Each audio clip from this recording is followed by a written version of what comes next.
السلام علیکم ورحمت الله وبرکاته. دوستانو په دغه ویډیو کې به تاسو ته په موبایل کې یو داسې سټینګ دروښیم که چیرې تاسو دغه سټینګ په خپل موبایل کې وکړئ نو بیا به هیڅوک هم ستاسو بې اجازې ستاسو په موبایل کې ټلیفون نسي اوکې کولی. بیا هېڅکله هم تاسو ته ټلیفون راسي نو ستاسو په موبایل کې به یو کوډ غواړي. که چیرې هر چا ته هغه کوډ معلوم و نو بیا به هغه کس ستاسو په موبایل کې ټلیفون اوکې کولی سي. که چیرې هغه کوډ نه معلوم نو بیا به دې ستاسو په موبایل کې ټلیفون نسي اوکې کولی. نو دوستانو ډېر خوندور سټینګ ده.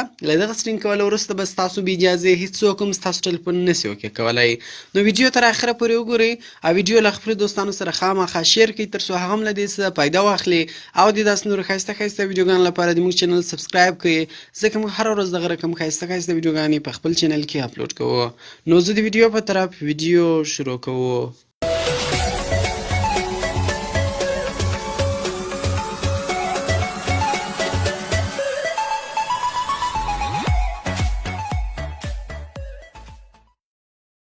نو دوستانو اول به تاسو په خپل موبایل کې یو اپلیکیشن انسټال کړئ. د دغه اپلیکیشن نوم ده انکمینګ کال لاک. د دغه اپلیکیشن ډاونلوډ لینک مې د ویډیو په ډسکرپشن کې درکړی ده. نو دغه اپلیکیشن تاسو له هغه څخه په ډېرې اسانۍ سره ډاونلوډولی سئ. کله چې بیا تاسو دغه اپلیکیشن انسټال کړئ سمپل به تاسو دغه اپلیکیشن خلاص کړئ. کله چې تاسو اول وار دغه اپلیکیشن خلاص کړئ نو د دغه شکل دغه رقم راځي. په دې کې اول اپشن ده پرووایډ پرمیشنز. په دې باندې به تاسو کلیک وکړئ. نو بیا په دغه الاو بټن باندې به تاسو کلیک وکړئ. ګوره له ما څخه یو پرمیشن غوښتی له تاسو 3 پرمیشنان غواړئ نو هغه درو سرو اپشنانو ته به پرمیشن ورکړئ. بیا په دې ګوره دویم اپشن ده سیټ لاک ټایپ. په دې باندې به تاسو کلیک وکړئ. دلته ګوره تاسو ته وایي تاسو څنګه لاک ورلګوئ خپل موبایل ته پین لاک ورلګوئ که پیټرن. نو زما پیټرن باندې کلیک وکړئ. دغه رقم ګوره دوستان تاسو کتلی سئ په سیټ لاک ټایپ کې دلته پیټرن سلیکټ شو. نو په دې کې دریم اپشن د سیټ پیټرن. په دې باندې به تاسو کلیک وکړئ او دلته سم اوس هر پاسورډ ورلګوئ هغه پاسورډ تاسو ورلګوئ. نو بیا هېڅکله هم تاسو ته ټلیفون راسي نو اول به له تاسو دغه پاسورډ غواړي. دغه پاسورډ که هر چاته معلوم و هغه به ستاسو په موبایل کې کال اټینډولی سي. که دغه پاسورډ نه معلوم بیا به کال نسي اټینډولی.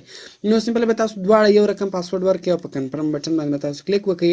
نو ګوره موږ پیټرن هم وروښوئ. نو راځو ګوره په دې کې بیا څلورم اپشن دی انیبل لاک.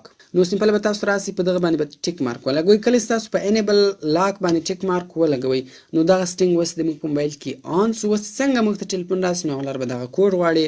دا کوډ که هر چاته ور معلوم هغه به ټلیفون اوکې کولی سي که نه بیا به یې نسي کولی. نو راځو ګوره په دې کې پنځم اپشن د سټینګز. په سټینګز کې زه تاسو ته دوه اپشنان نور هم درښیم. په سټینګز باندې به تاسو کلیک وکړئ. کله چې تاسو په سټینګز باندې کلیک وکړئ ګوره په دې کې اول اپشن د سیټ بیکګراوند.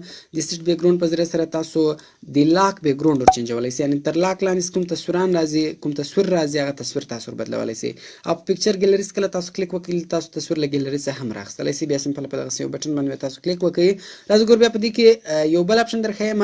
دا دریم اپشن و ډسکنیکټ کال افټر 3 unsuccessful attempts. اوس که چیرې تاسو په دې باندې ټیک مارک ولګوئ نو له دې بعد ستاسو ته ټلیفون راسي نو اول بیا کوډ غواړي. که هر چا 3 وارې غلط کوډ کې ووالی نو دستي به هغه ټول ټلیفون کاټېږي.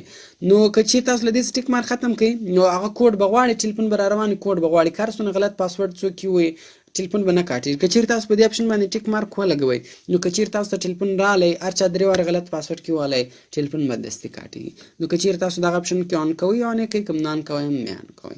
نو دوستانو ډېر خوندور سټینګ ده. د دغه سټینګ په ذریعه سره تاسو خپل موبایل محفوظه کولی سئ. بیا به هېڅوک هم ستاسو بې اجازې ستاسو ټلیفون نسي اوکې کولی نه به یې سي اټینډولی. نو کوم چیرې ویډیو خوښه سوې ویډیو در سره لایک کړئ له خپلو دوستانو سره خامخا شیر کړئ او د داسې نورو ښایسته ښایسته ویډیوګانو لپاره د موږ چینل سبسکرایب کړئ ځکه موږ هره ورځ دغه رقم ښایسته ښایسته ویډیوګانې په خپل چینل کې اپلوډ کوو. نو ملاوي خپل نور ښایسته ښایسته ویډیوګانو کې په دعاګانو کې مې یاد ساتئ. د خدای په امان.